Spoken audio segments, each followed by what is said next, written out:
أمر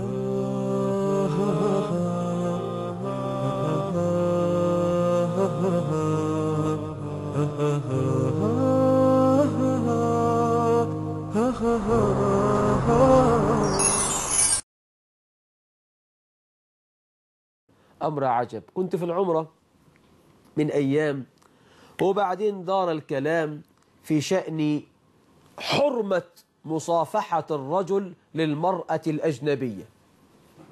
ما ينفعش تحط إيدك في إيد واحدة أجنبية، يعني ينفع تتجوزها؟ لا مرات أخوك ولا مرات خالك ولا مرات عمك ما ينفعش، ما هو ده تحريم مؤقت برضه. إنما أمك وعمتك وخالتك وجدتك وبنتك وأختك دول ما فيش أي مشكلة، إن شاء الله تقبلها حتى في جبينها. فأحد الطيبين قال لا يا عم الشيخ، ينفع إنما الأعمال بالنيات.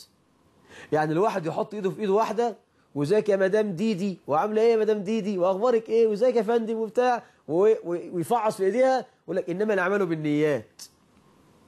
قلت له قال رسول الله إني لا أصافح النساء. يقول لي يعني أكسفها؟ كسف الطبيعة حاجة وحشة يا عم. راجل فلاح كده طيب، يعني أكسفها يعني أحرجها؟ هو الدين قال كده؟ طب ده النبي محمد يا عم الحج لما جاءت إليه النساء يبايعنه على الإسلام ومدت امرأة يدها قال إني لا أصافح النساء. الله لو حد غيره كان قال طب دلوقتي ماشي دلوقتي وبعدين نتصرف. هحرجها يعني وهي لسه جاية تخش في الإسلام جديد؟ ده ممكن تروح وما ترجعش. واحد الدعاة الطيبين قال ممكن واحد ما بيصليش يبدأ يصلي له أسبوع أو شهر، الفجر والعصر بس، ولما ياخد على الصلاة يكمل. دي فتوى يا ابني؟ ده احنا عندنا عباقرة، ده احنا عندنا عميان. مين قال الكلام ده؟ واحد ما بيصليش يقول له ابدأ بالفجر والعصر وبعد شهر يكمل؟ هو اللي كان بيخش في الإسلام كان النبي يقول له كده؟ ولا يقول له فرائض الدين ايه مرة واحدة؟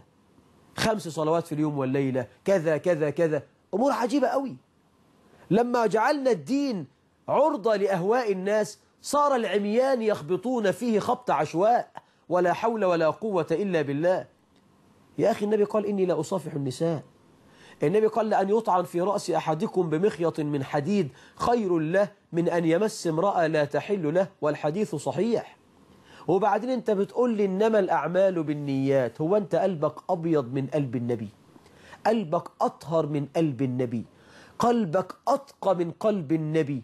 النبي كان خايف على نفسه يا أخي ومنع هذا وهو صاحب أطهر قلب وأنقى قلب وأتقى قلب. يبقى نمشي وراه. قال لي ما في واحد بعمة كبيرة بيسلم على النساء، وواحد مش عارف معاه 5 دكتوراه يا راجل لو كل العمائم قالت كده كلامها لا يلزمنا. قال رسول الله، يبقى خلص الكلام. لا تقدموا بين يدي الله ورسوله، يعني لا تقدموا قول أي حد مهما كان على كلام النبي. ده ابن عباس ذهب إليه عروة بن الزبير وقال أضللت الناس يا ابن عباس، أضللت الناس يا ابن عباس. قال ابن عباس وما ذاك؟ قال تأذن للناس بالعمرة في هذه العشر، في العشر الأول من ذي الحجة، تسمح للناس اللي جاي حج يعمل عمرة ويتمتع بها؟ قال ابن عباس وما فيها؟ قال إن أبا بكر كان لا يرى ذلك، وإن عمر كان لا يرى ذلك. فقال ابن عباس كلمة فاحفظوها. كل واحد بيقول لي حطها في رقبة عالم ويطلع سالم، ما ينفعش، احفظوا الكلمة دي.